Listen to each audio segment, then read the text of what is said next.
বন্ধুত্ব করি। আপনারা আমার দিকে আছেন তো? বন্ধুত্ব করি, ঠিক আছে। দার্শনিক বলছে মাঝি ভাই, মাঝি বলছে জি ভাই। তো বলছে যে তুমি সায়েন্স বুঝো? আচ্ছা বলুন, যে নৌকা চালায় একটু সায়েন্স বুঝে? মাঝি বলে ভাই আমি লেখাপড়া করি রে, খাওয়া কামা গেলে লেখা। তখন দার্শনিক বলছে আহ আহ আহ আহ আহ আহ, রে মাঝি রে, তোর জীবনটা চারা নাই মিছে। মানুষের জীবন কয় আনা? 16 আনা। কয় আনা? তো 4 আনা গেল, থাকলো কত? অঙ্ক কিছু জানে না, 12 থাকলো। ফের খানিকক্ষণ পর বলছে মাঝি ভূগোল বুঝো? ভূগোল ভূগোল?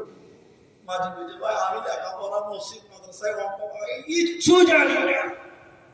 মাঝির উত্তর শুনে দার্শনিক বলছে আহ আহ আহ আহ আহ, এই বোকা মাঝি, তোর জীবনটা আটা নাই মিছে। তাহলে আর থাকলো কত? ফের খানিকক্ষণ পর মাঝিকে দার্শনিক বলছে মাঝি ইতিহাস বুঝো? ইতিহাস? মাঝি বলছে এটা লাগছে, বুঝে নিয়েছি। তখন মাঝিকে বলছে তুই কি বুঝলি এটা?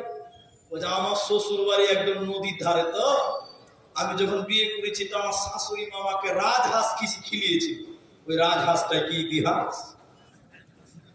মাঝির উদ্দেশ্যে দার্শনিক আহ আহ আহ আহ করে হাসতে হাসতে বলছে এ মাঝি, তোর জীবনটা 12 আনাই মিছে। আর কত থাকলো? কতটি আছে?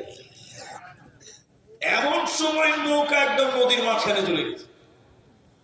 আর হঠাৎ করে ভাদর মাসের দিন, কালো মেঘ, ঝড় বাতাস, বিজলি চমকাচ্ছে, কাট কাট করে চমকাচ্ছে, আর ফারাক্কা নদীর পানি থই থই করছে, নৌকা এরকম হাবুডুবু হাবুডুবু করছে। দার্শনিক এতক্ষণ খুব হাসছিল, এখন ভয়ে ওই যে তোর গলার কাছে এসে দার্শনিক এবার আস্তে আস্তে কানে কানে মাঝিকে দিয়ে গেছে মাঝি নৌকা ডুববে নাকি জি ভাই?